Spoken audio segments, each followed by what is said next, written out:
رب العالمين والعاقبة للمتقين فلا عدوان إلا على الظالمين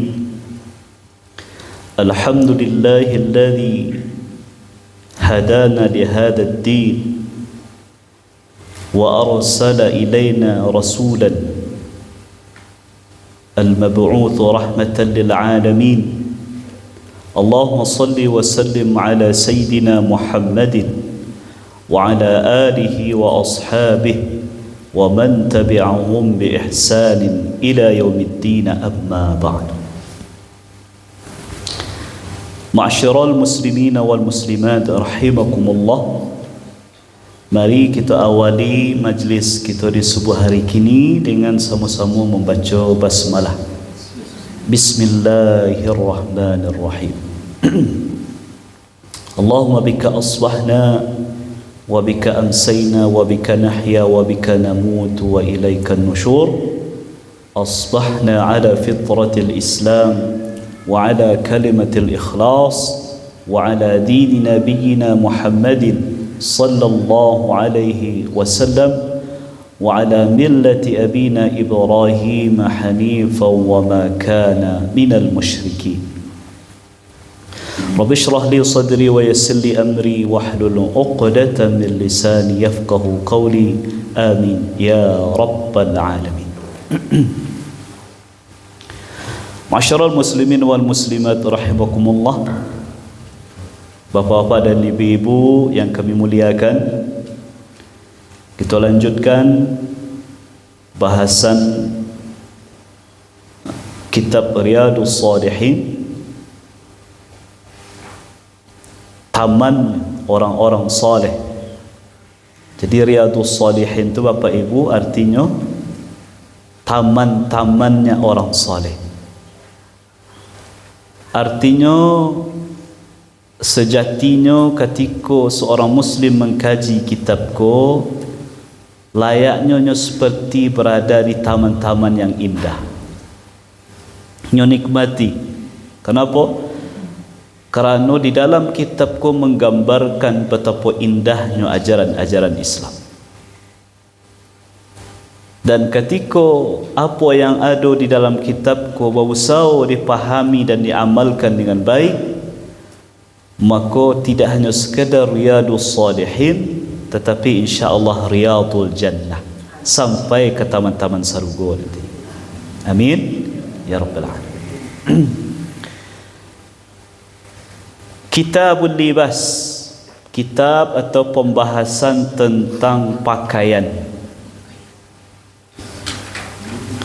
Dari awal Ramadan sampai lah berakhir pula bulan Syawal, Bapak Ibu, pembahasan kita fokuskan tentang kitabut ta'am, bahasan tentang makan minum.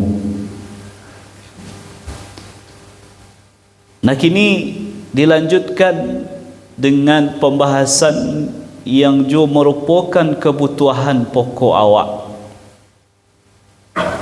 yaitu pakaian. Ada sandang, ada pangan, ada papan. Sandang itu adalah pakaian, pangan itu adalah makanan, papan itu adalah tempat tinggal. Itulah kebutuhan yang namanya diistilahkan dengan daruriyat, kebutuhan pokok. Jadi kebutuhan tu Bapak Ibu ada 3. Yang pertama disebut dengan daruriyat, yang kedua disebut dengan hajiyat, yang ketiga disebut dengan tahsiniyat. Daruriyat ku maksudnya kebutuhan yang mesti ada. Bahasa lainnya kebutuhan primer. Nah, kebutuhan pokok. Kalau ndak ada iko tak bisa gitu hidup. Makan, minum, pakaian segala macam. Yang kedua ada namanya hajiyat, kebutuhan sekunder. Kalau ndak ada kita masih bisa menjalani hidup tetapi kurang lancar. Apalagi di zaman modern. Contoh, ndak ada kendaraan Bapak Ibu, masih bisa ndak kita hidup? Masih bisa. Indak ada HP, masih bisa ndak kita hidup? Masih bisa. Tetapi agak terkendala. Aku namanya kebutuhan sekunder atau hajiatnya dibutuhkan, tapi tingkat kebutuhannya tidak seperti yang daruriyat atau primer tadi. Nah, kemudian yang ketiga ada namanya kebutuhan tahsiniyat, tersier, yang menghiasi. Kalau ibarat rumah kok, bangunannya lah selesai, lah dicat segala macam, nah penghias rumah, penghias rumah. Nah biasanya kita tujukan untuk memperbagus penampilan awak. Nah Bapak dan Ibu, orang yang cerdas dalam mengelola duitnya akan menyusun kehidupannya sesuai urutan tadi. Kok nyo kembali barang nyo calik lo iko ko kebutuhan pokok ko atau kebutuhan sekunder saja, yang kedua atau hanya sekedar penghias saja. Nyo akan duduk akan cek nyo akan dahulu untuk membangun yang pokok, menyediakan yang pokok. Contoh Bapak Ibu, ada orang punya pitih 300 juta. 300 juta nyo punya rumah lah. Dengan 300 juta nyo bisa bangun rumah. Dengan 300 juta nyo bisa beli kendaraan. Dengan 300 juta nyo bisa pai jalan-jalan ke luar negeri. Nah seharusnya mana yang lebih didahulukan Bapak Ibu? Baik rumah ko atau beli oto atau pergi jalan-jalan ke luar negeri? Nah, kau orang yang cerdas. Yang pokok didahulukannya dulu. Bukan dengan ingin bergaya-gaya dengan kendaraan, walaupun pitih ada tapi rumah tak ada. Atau sebaliknya malah ingin dikenal orang supaya bisa foto-foto di tempat dan rancak-rancak pergi jalan ke luar negeri. Padahal rumah dia punya lah. Itu orang yang tak pandai mengelola keuangannya.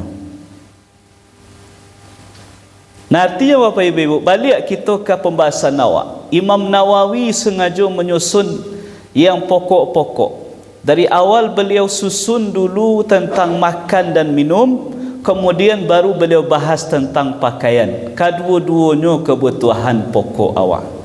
Karena ku adalah kebutuhan pokok yang pasti melekat dalam kehidupan kita sehari-hari, maka perlu untuk dikaji bagaimana pandangan Islam tentang hal tersebut dan adab-adab yang berkaitan dengan.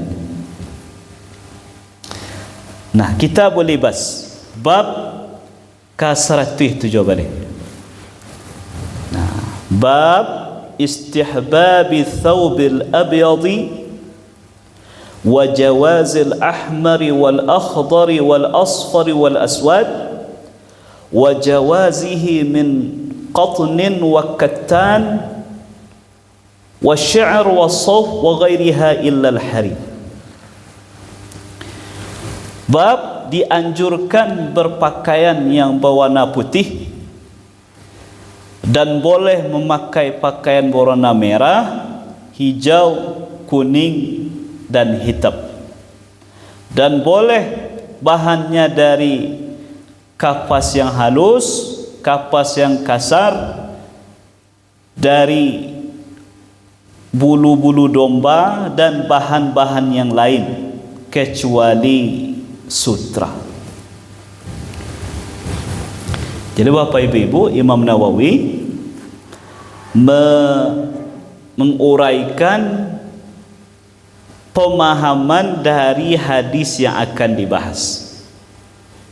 Jadi beliau terkadang dalam kitabnya beliau buatlah judul yang panjang-panjang. Tujuannya supaya orang yang membaca kitab ko mendapat gambaran hadis yang dibaca dalam bab ko tentang apa. Nah, gambaran umumnya mereka nanti dicari dalil pendukung. Nah, beliau nukilkan dua buah firman Allah Subhanahu wa taala. Yang pertama di dalam surat Al-A'raf ayat yang ke-26, qala Allah Ta'ala fil Qur'anil Karim, a'udzu billahi minasy syaithanir rajim, bismillahirrahmanirrahim. Ya bani Adam qad anzalna 'alaikum libasan yuwari sawatikum wa rishan wa libasut taqwa dzalika khair. Wahai anak Adam, sesungguhnya kami telah turunkan untukmu pakaian-pakaian yang bisa menutup auratmu dan juga pakaian besi yang melindungi kamu di medan perang, dan ketahuilah pakaian ketakwaan itulah yang lebih baik. Bapak-bapak dan ibu-ibu, awak caliak kehebatan bahasa Al-Quran. Yang pertama Allah sampaikan, ya bani Adam, wahai sekalian manusia. Allah tidak bicara tentang ya ayyuhalladzina amanu, wahai orang beriman, tapi Allah bicara secara umum. Karena memang kaitannya dan kenyataannya dalam kehidupan awak ndaknya berkaitan dengan masalah keimanan. Orang tak beriman pun memperhatikan itu. Qad anzalna 'alaikum libasa, sungguh kami telah turunkan kepadamu pakaian. Nah, awak caliak maksud kami turunkan. Apakah baju-baju, serawa-serawa, pakaian yang kita pakai Bapak Ibu turun dari langit ke? Tak. Nah, Allah turunkan, Allah bahasakan dengan makna, dengan kalimat kami turunkan. Salah satu maknanya yang mungkin bisa kita pahami adalah Allah beri kita ilmu untuk membuatnya. Jadi turun di siku bukan maksud turun dari langit kemudian langsung ada langsung kita pakai, tidak. Ilmunya, cara membuat baju, cara membuat celana, cara membuat pakaian dengan berbagai model. Tujuan paling utama adalah yuwari sawatikum, untuk menutup aurat. Itu fungsi pakaian pertama. Dalam kajian fikih, mayoritas ulama mengatakan ya, aurat untuk laki-laki itu dari lutut sampai pusar, aurat perempuan seluruh anggota badannya kecuali wajah dan telapak tangan. Kolah menjadi kajian umum bagi awak. Bagi laki-laki auratnya dari lutut sampai pusat. Aurat perempuan secara umum ulama mengatakan seluruh anggota tubuhnya adalah aurat kecuali wajah. Ma yang wajah ke Bapak Ibu? Ma yang wajah? Supaya ibu nanti masang jilbab tak salah pasang. Kadang ada orang masang jilbab tapi aurat nampak je. Wajah itu dari awal tumbuh rambut yang normal, kemudian sampai siku kan, kemudian dari anak telinga kanan ke anak telinga kiri. Itulah yang menjadi rukun wudu yang yang kedua setelah kita berniat membasuh wajah.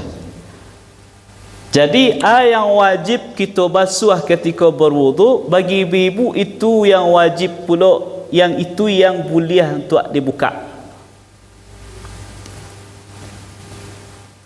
Ya. Nah kemudian alai telapak tangan, main telapak tangan, baik yang zahiran yang nampak wa batinan yang tidak nampak secara normal pun nampak juga. Kau namanya zahiran wa batinan. Yang muka atau yang belakang, dari pergelangan tangan sampai ujung-ujung jari, itu namanya telapak tangan. Berarti kalau tersenteng baju mereka, nampak tak aurat?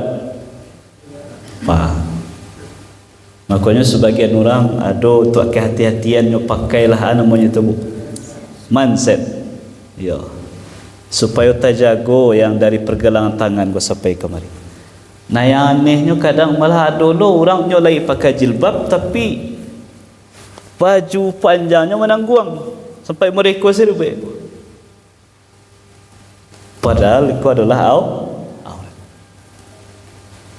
Nah kemudian bahannya kaki.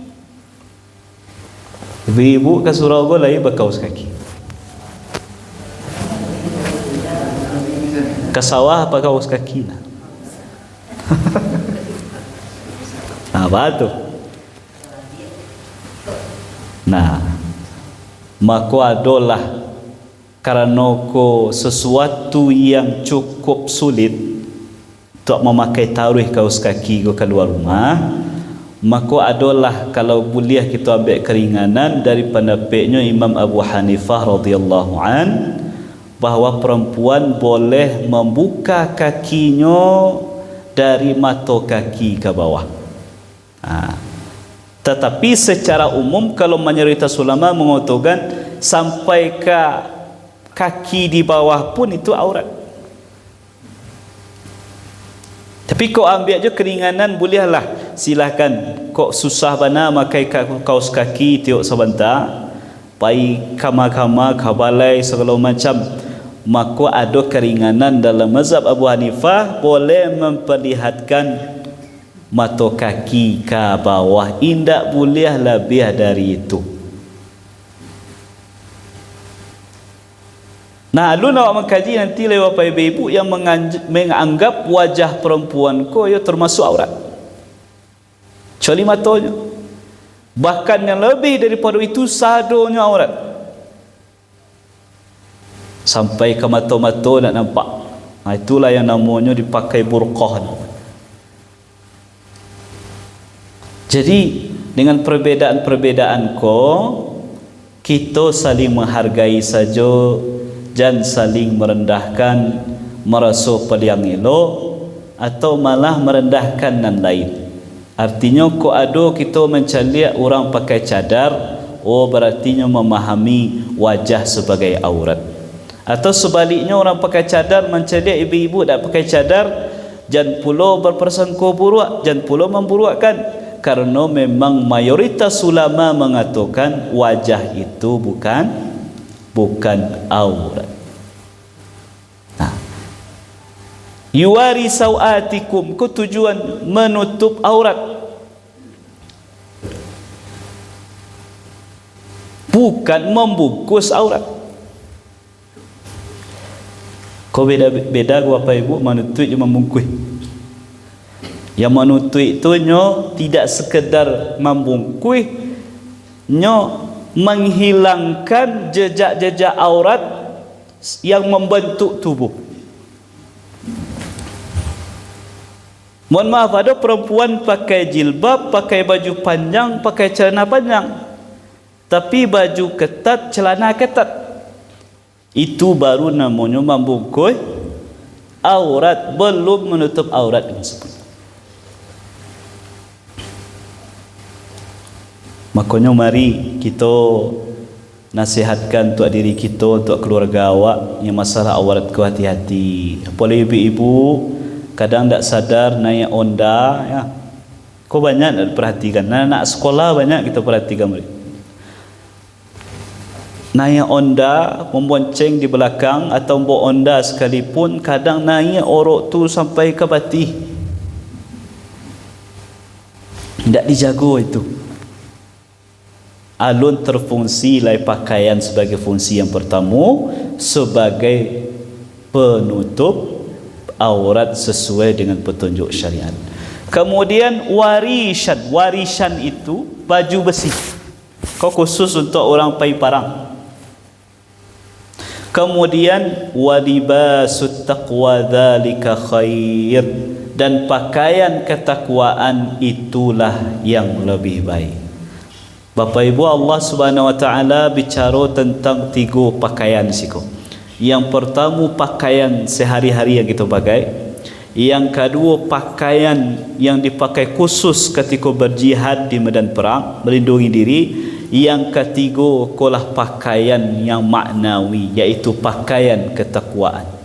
Artinya kita tidak hanya sekadar dituntut untuk berpakaian yang zahir, tapi berpakaian ketakwaan juga jangan dilupakan. Makanya ada istilah orang awak baju takwa. Baju takwa, baju muslim. Kalau apa-apa baju koko, itu namanya baju takwa. Baju koko kan Cina kok. Kokoh kalau kecil orang Cina artinya kakak ya. Karena memang style baju koko itu seperti baju orang Cina. Nah, ini ada masalah karena Islam, pakaian dalam Islam ke Bapak Ibu tidak ada apa namanya mesti modelnya mereka tidak. Diserahkan ke kebudayaan masing-masing modelnya, tetapi yang menjadi syarat pakaian itu menutup aurat. Orang Arab dengan gamisnya, kita mungkin dengan batiknya, mungkin orang Eropah dengan jasnya segala macam, tidak masalah. Makanya dulu, di waktu dulu Bapak Ibu, kalau kita baca sejarah bagaimana sempitnya pemahaman banyak umat Islam saat itu, ketika ada orang yang memakai jas misalnya, itu dianggap malah sebagai pengikut orang kafir. Supaya mereka itu dulu, kalau baca sejarah misalnya sejarah ayah Buya Hamka ya, Nyak DR itu, beliau ingin mengubah itu. Karena dalam pandangan saat itu Bapak Ibu, memakai jas atau memakai pakaian ala Eropah padahalnya masih menutup aurat dengan baik, itu tidak boleh. Dianggap pengikut orang kafir. Apa yang dilakukan oleh Buya Hamka selama lebih kurang 1 tahun, beliau berpakaian seperti itu. Jadi beliau tidak hanya dengan ceramah, beliau nampak di tengah-tengah masyarakat bahwasanya pakaian mereka kok tidak jadi masalah dalam agama. Karena bukan modelnya yang jadi masalah yang diatur oleh Islam, tetapi prinsip menutup aurat. Ya. Jadi makanya setiap masyarakat itu punya budaya pakaian yang berbeda-beda, dan Islam mengakui itu. Yang penting tolong aurat ditutupi. Baik, kemudian ayat yang kedua,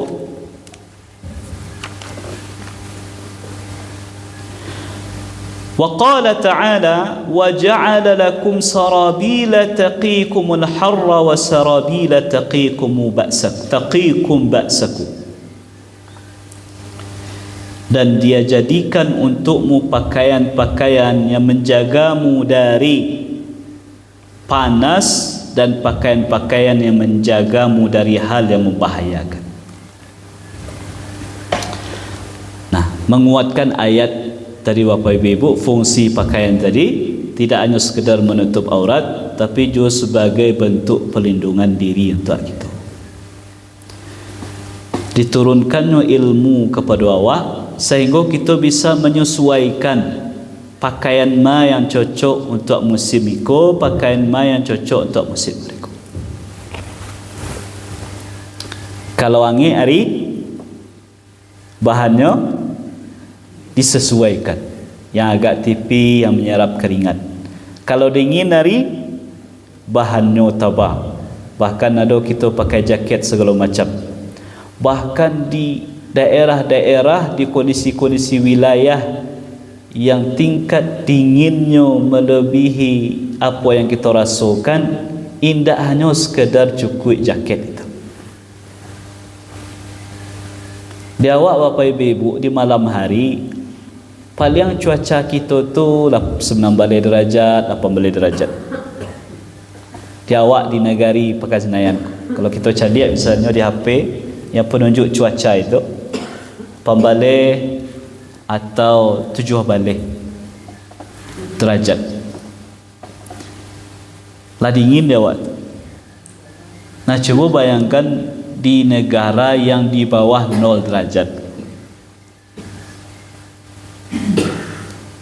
tak bisa pergi ke surau baju modeko saja. Indak bisa mandi langsung tuan air langsung air dingin tu. Kami waktu di Mesir bapak ibu ketika datang musim dingin itu dengan cuaca ya 7 derajat atau 5 derajat lebih kurang, itu kalau ingin mandi mesti bangi air dulu. Cuayange kalau indak, kalau langsung air dingin tu, bayangkan bapak ibu kalau di musim dingin itu langsung tak diangitkan air, seperti kulkas awak yang freezernya itu ialah menjadi es, cairkan itu lah jadi airnya, tampon je ambil je gayung siraman ke badan. Apa rasa? Kan angin tu, sangat dingin tu, bahkan bisa merasuk ke tulang, sakit tulang, sakit tulang. Itulah yang dirasakan di orang yang hidup di negara-negara dingin. Alhamdulillah bapak ibu, nikmatlah untuk kita yang tinggal di Indonesia cuaca kita anginnya masih bisa, ya masih normal, dinginnya pun masih. Jadi selain menjaga aurat juga menjaga awak dari angin, dari dingin, dari hal-hal yang membahayakan itu. Nah jadi bapak ibu, selagi pakaian tadi masih memenuhi prinsip menutup aurat, memenuhi prinsip menjaga kita dari hal yang membahayakan untuk diri kita, maka diperbolehkan model apa saja. Ya. Nah nanti kita akan lebih dalami. Tentu maksud kami menyampaikan model apa saja, ada nanti kriteria-kriteria. Nah kini kalau dalam bahasan yang disampaikan oleh Imam Nawawi, beliau sampaikan dianjurkan pakai baju warna dia. Membaca hadisnya dulu. Bismillahirrahmanirrahim. Wa an Ibni Abbas radhiyallahu anhuma anna Rasulullah sallallahu alaihi wasallam qala ilbasu min thiyabikumul bayad fa innaha min khairi thiyabikum wa kaffinu fiha mauta.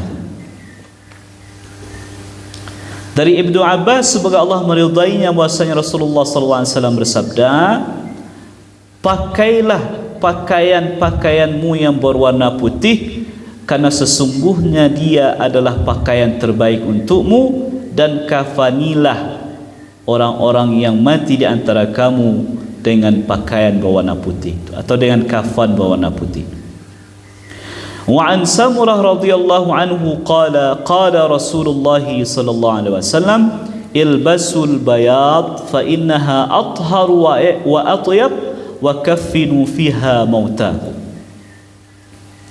Dari Samurah semoga Allah meridainya, beliau berkata, telah bersabda Rasulullah sallallahu alaihi wasallam, pakailah pakaian yang berwarna putih, karena sesungguhnya dia lebih suci dan lebih baik, dan kafanilah orang yang meninggal di antara kamu dengan kain yang berwarna putih.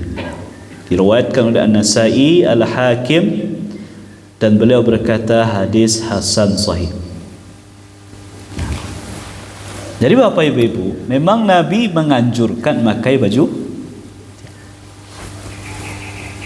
Jadi kok ada kita mencari orang yang pakaiannya rata-rata putih sebanyak, berarti memang amalkan sunnah Nabi.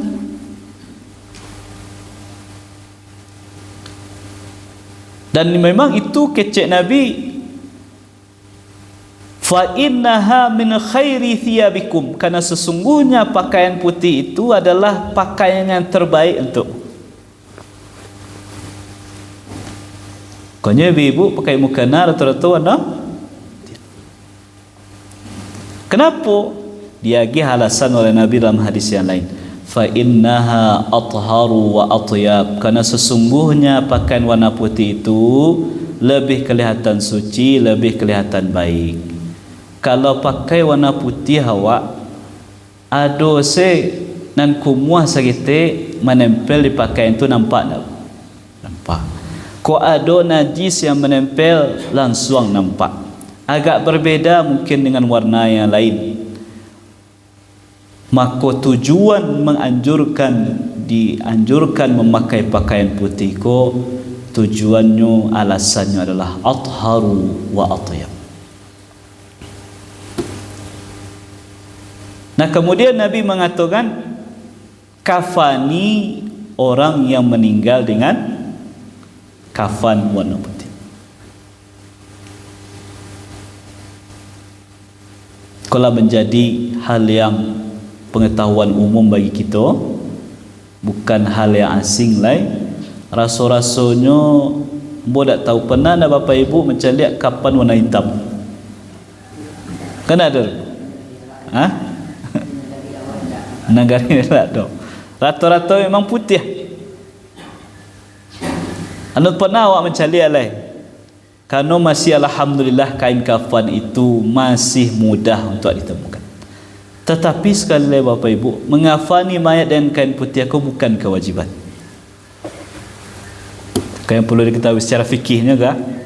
Bukan kewajiban. Artinya kok basobok nanti kondisi yang sangat sulit, indak basobok kain yang warna putih ada, kiranya yang hitam yang ada, maka kafani je itu. Tapi selagi masih mudah mencarinya, alhamdulillah, tak payah dia. Bahkan orang lah menjual sepaket ya. Lah ada kafannya, lah ada kafenya, lah ada sabunnya, lah ada kapur barusnya, lah sepaket. Alhamdulillah mudah kita untuk mendapatkan. Maka di saat itu kafanilah orang yang meninggal dengan yang warna putih ya. Nah, kemudian hadis yang ketiga, ikut sesuatu yang dibolehkan. Hadis yang ketiga, wa 'anil Barra'i radhiyallahu anhu qala kana Rasulullah sallallahu alaihi wasallam marbu'an wa laqad ra'aituhu fi hullati hamra ma ra'aitu syai'an qat ahsana minhu, muttafaqun alaih. Dari Al-Barra radhiyallahu anhu beliau berkata bahwasanya Rasulullah sallallahu alaihi wasallam itu bentuk fisik beliau tu marbu'an. Marbu'an tu Bapak Ibu, kalau bahasa orang kininya proporsional. Kalau badannya tak terlalu tinggi, tak terlalu pendek, paruhnya tak terlalu gapuak, tak terlalu kurus tulang mana, kulit beliau putih berasiah, tidak putih yang pucet, tak perlu hitam, rambut beliau lurusnya proporsional, tak terlalu lurus mana, tak terlalu keriting mana. Artinya wujud fisik Nabi itulah wujud kesempurnaan. Makanya orang paling gagah di dunia adalah Nabi Muhammad sallallahu alaihi wasallam. Nah, beliau yang seperti itu pernah dicari oleh sahabat Al-Barra radhiyallahu anhu, kata beliau, "Wa laqad ra'aituhu fi hullati hamra." Aku pernah melihat beliau memakai pakaian berwarna merah. Ma ra'aitu syai'an qat ahsana minhu.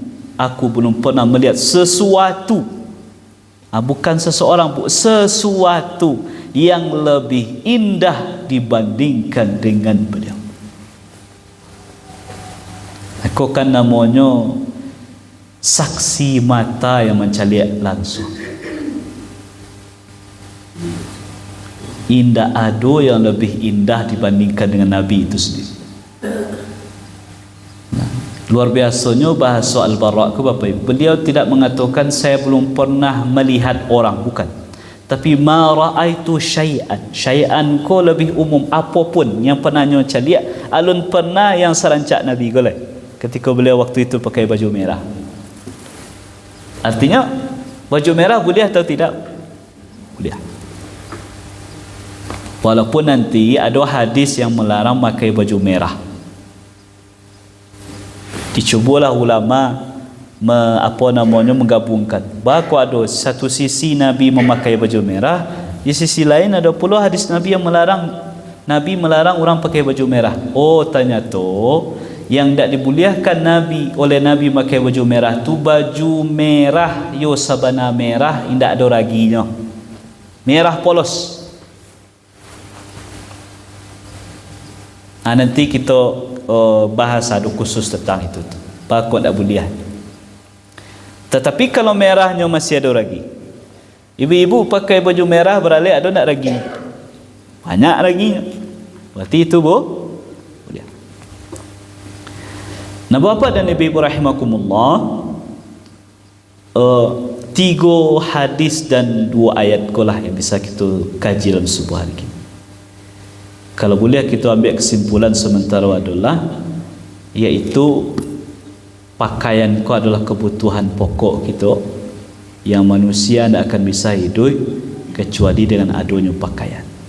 Pakaian itu lah menunjukkan kemuliaan manusia yang membedakannya dari makhluk-makhluk lain, terutama binatang-binatang. Binatang tertutupnya bulu-bulunya, tetapi auratnya tidak tertutup. Kita sebagai manusia, pakaian bukan sekedar penutup badan, tapi juga sebagai penutup aurat. Bukan sekedar membungkus aurat, tapi sebagai penutup aurat. Pakaian yang melindungi awak dari angin, dari dingin. Kemudian yang terbaik itu adalah pakaian ketakwaan kepada Allah. Nabi menganjurkan kita untuk memakai yang warna putih, walaupun warna-warna yang lain tetap diperbolehkan oleh syariat. Bahkan bahan-bahan apapun diperbolehkan untuk kita membuat pakaian kita, asalkan bukan hal yang diharamkan oleh Allah seperti kain sutra. Nah, itulah kesimpulan kaji kita. Lah jam 6:08. Mohon maaf tak bisa kita banyak-banyak membahas hadis. Kita hanya bahas 2 ayat dan 3 hadis tadi. InsyaAllah kita lanjutkan dalam pertemuan berikutnya. Mohon maaf atas segala kekurangan. Terima kasih atas segala perhatian dari bapa dan ibu. Kita akhiri dengan membaca hamdalah. Alhamdulillahirabbil alamin. Subhanakallahumma wa bihamdika asyhadu an la ilaha illa anta astaghfiruka wa atubu ilaik. Wassalamu alaikum warahmatullahi wabarakatuh.